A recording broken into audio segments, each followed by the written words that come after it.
Hey everybody, I'm Jack, and I'm an indie game developer working on an open-world pixel art game codenamed Project Salvation.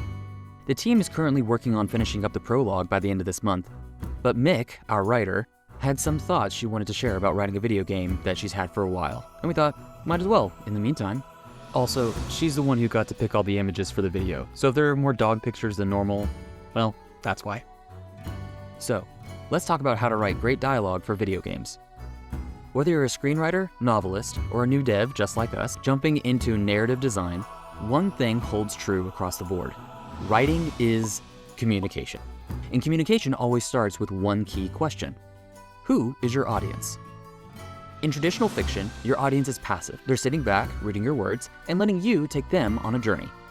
But in video games, your audience is active. They're controlling the pace, choosing dialogue options, and skipping lines that they don't really care about. And that completely changes the game for how we write. So today, Mick wants to share what she's learned about writing dialogue for games, why it's different, why it's hard, and how to get better at it.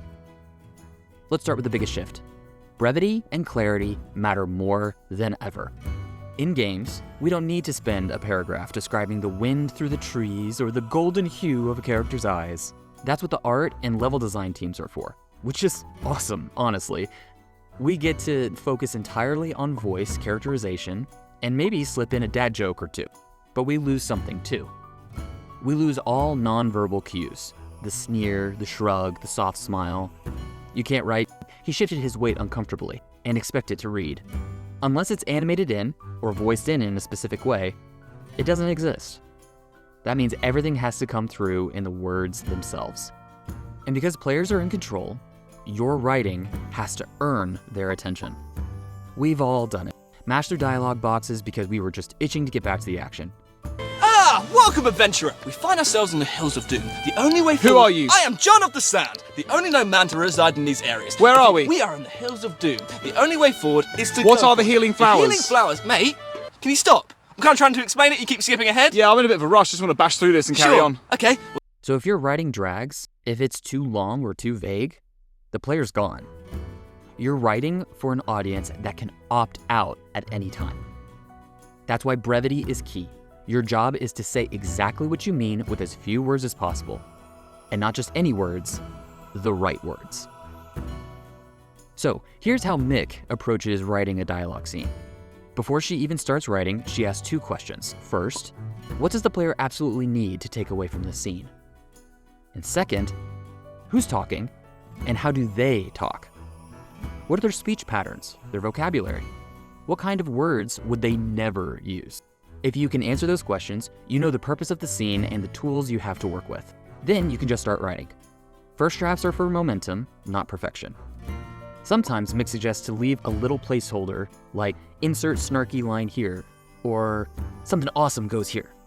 The goal is to get the bones of the scene down. You can fix it later, but you can't edit a blank page. Now, what if you're stuck? If the dialogue just isn't working, take a step back. Something's probably off. It might be the character, or it might be the story. Ask yourself, is this something the character would actually say? For example, if a character is from an aristocratic background, they're not going to sound like a street tongue. They might avoid contractions, use formal titles, or steer clear of vulgarity. That's not just realism, it's characterization through voice. If you're unsure, pause and do a quick character study. Write them in a different scene, flesh them out. Once you've got a grip on who they are, come back to the dialogue. Or maybe it's the plot that's the issue. Sometimes we force dialogue to work in a scene that just doesn't make logical sense. The transition from plot point A to C needs a solid point B. If that B doesn't fit, the characters will sound like they're acting out of character or pushing exposition unnaturally. Fix the plot, and the dialogue often fixes itself. Once you've got something workable, it's time to edit. Editing is brutal, but it's essential. Cut the fat, rework the weak lines, trim it until every word pulls its weight. Remember, in video games, dialogue is precious real estate. Make every single line count. So, to wrap it up, writing dialogue for games is a unique challenge. You're working with fewer tools and tighter constraints than traditional storytelling, but it's also incredibly rewarding.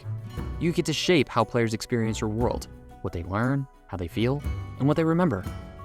Keep it clear, keep it short, keep it character-driven, and most importantly, keep writing.